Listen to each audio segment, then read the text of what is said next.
This video is kindly supported by EWHA Womans University. EWHA is the first educational institute for women, and it's one of Korea's most prestigious schools and the world's largest women's university with nearly 22,000 students, 14 colleges, 15 graduate schools, and 66 research institutes. Thus, today I will tell you about up to 9 scholarships provided by EWHA. Before we start, don't forget to click that subscribe button, turn on your bell notifications so you won't miss videos such as this, and don't forget to put thumbs up. Let's get started.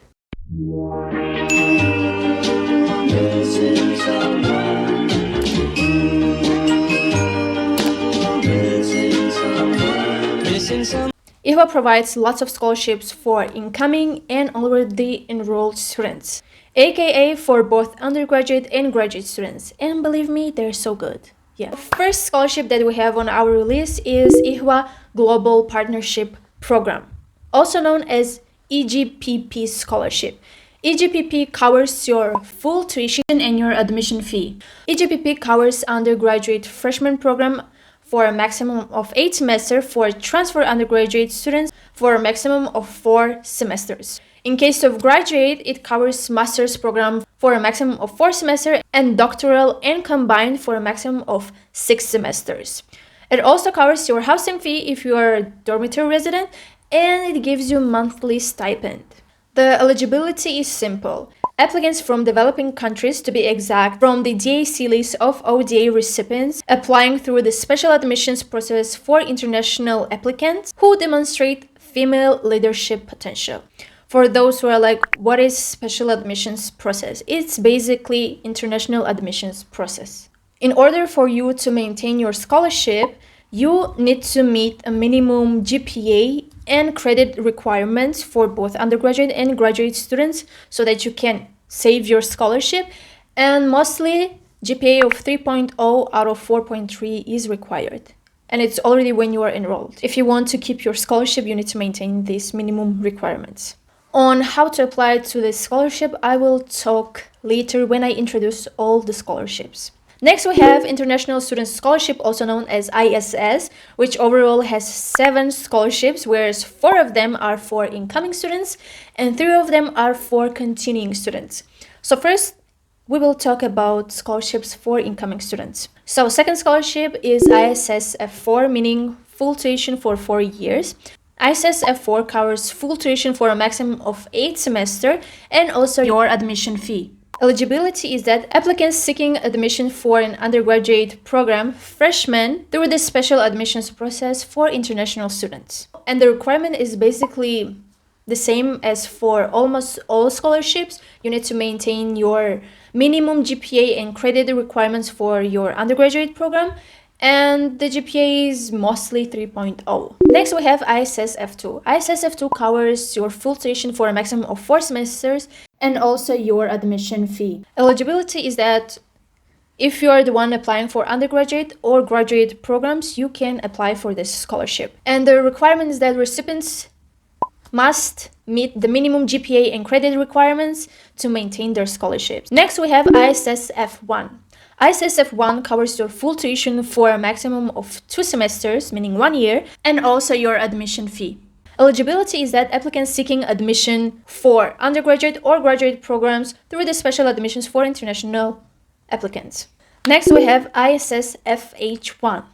ISS FH1 covers your full tuition for only your first semester and also your admission fee. In case of ISS FH1, the eligibility is a bit different. For this scholarship, you need to provide your TOPIK score of level 6. Yes, then you might get this scholarship, which is only for your first semester. Next scholarship that we have is EWHA Language Center Excellence in Korean Language Scholarship, shortly ELC Scholarship. ELC Scholarship covers partial tuition for the first semester. Applicants who want to apply for undergraduate freshman program after completing at least 3 semesters and level 6 of the ELC Korean Language Intensive Program. Basically, you can get this scholarship if you completed 3 semesters at ELC Intensive Program. Next, let's move to the scholarships for continuing students. First, we have International Student Scholarship merit-based for undergraduates. In short, ISS MU. That's how I call it. But in the guideline is ISS M, merit-based undergraduate. ISS MU covers varied amounts of tuition based on ranking. Undergraduate students admitted through the special admission process for international students fully enrolled, having earned a minimum of 15 credits without any failure in previous semester and shown outstanding academic achievement. Also, students with topic level 4 can apply for this scholarship. But if you are majoring in the Division of International Studies, you don't need to provide your topic level 4. Yeah. And you don't need to apply through any special application process because you will be automatically selected. If your GPA and your requirements, everything is outstanding and you're like, yeah, you're ranked as the best, yeah, you can get the scholarship without applying. Next, we have International Student Scholarship, merit-based for graduate students. ISS MG.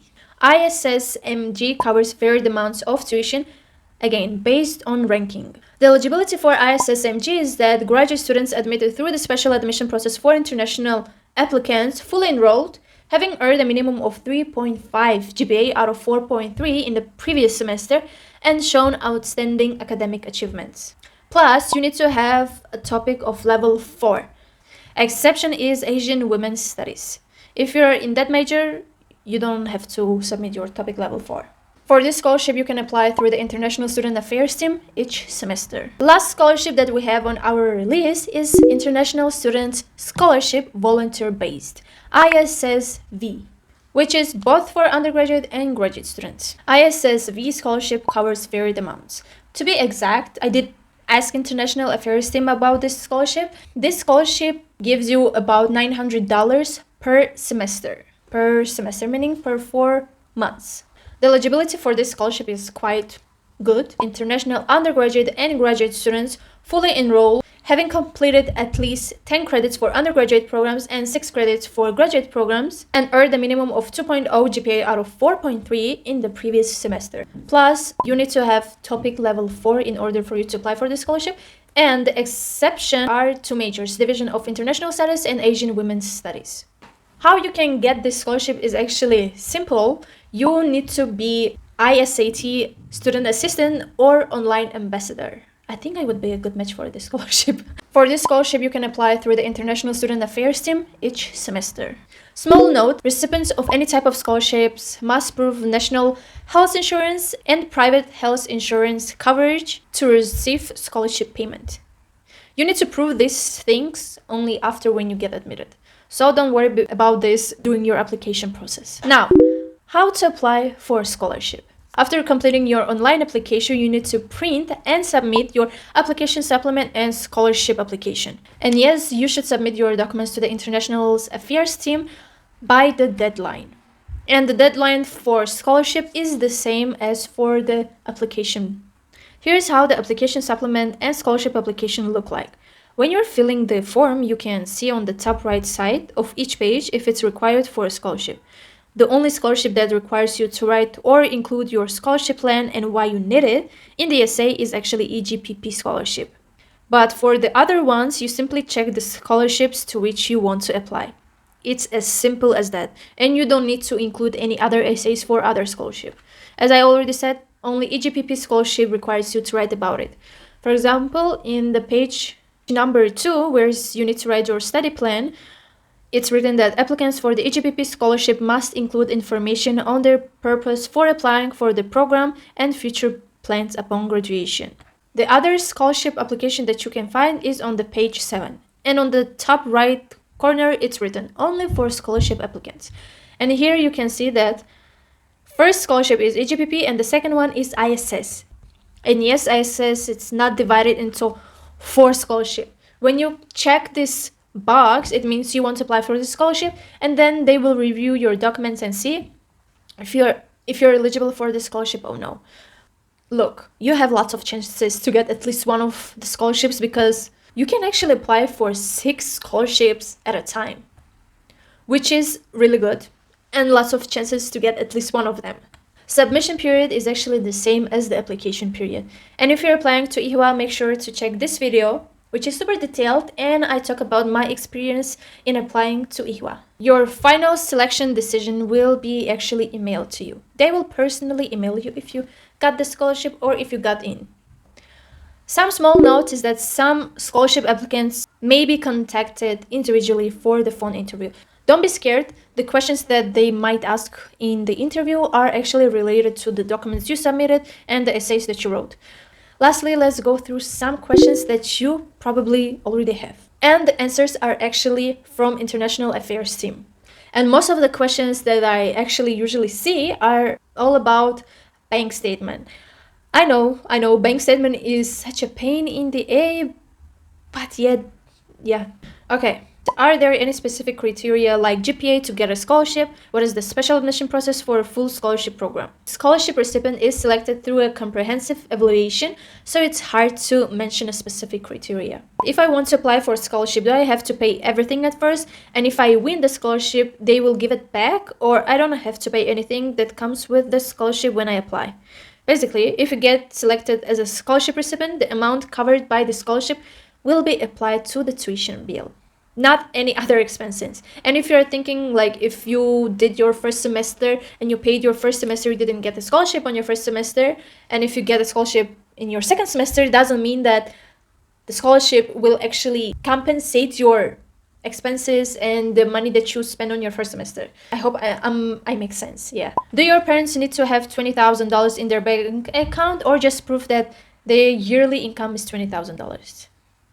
You need to have $20,000 in the bank. And yes, $20,000 is mandatory. Some of you are actually confused about this. I'm planning to apply for a scholarship because obviously I can't afford to study abroad, and some university requires a bank statement.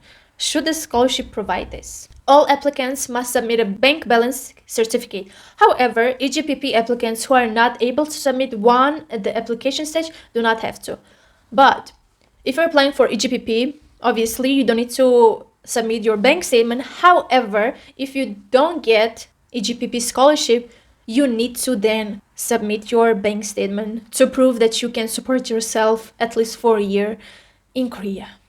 Just know that if you don't get EGPP scholarship, you still need to prove your bank statement. Wow, Jesus. If you're concerned about if you need to submit your TOEFL or TOPIK, or you should submit both of them, then you can submit just one of them. But if you submit both and prove your language skills, there would be more possibility to get a scholarship. If you're interested at scholarships for a language program, there's actually a link to which you can go and see the scholarships provided for language program students. Next question is actually related to ISS V scholarship, voluntary scholarship, and what is the approximate amount of scholarship and what you need to actually do to get the scholarship. So the approximate amount of ISS V scholarship would be around $1,900 per semester. Once they get selected for the scholarship, the university will give the guidelines of their duties. And lastly, I actually asked for some advice and tips since they know better what works best for your application and chances for you to get the scholarship. So if you would like to receive a scholarship, you need to prepare and submit all the required documents perfectly, as every process of the evaluation will be based on what you have submitted. And if you prepare well your language skills, especially Korean, that would affect definitely to the evaluation. These are words from International Affairs team. So take it seriously and take it into account. That's all for this video. If you liked this video and if it was informative and if it had all the answers that you were looking for, oh, I'm gonna choke. Don't forget to put thumbs up, subscribe to my channel if you didn't do it yet, and don't forget to turn on your bell notifications because soon I'm gonna upload interviews with EWHA students, both undergraduate and graduate students. But that's all for this video, and actually Happy New Year! I hope all your goals and all your dreams come true. Bye, and see you in the next video next week. Ciao.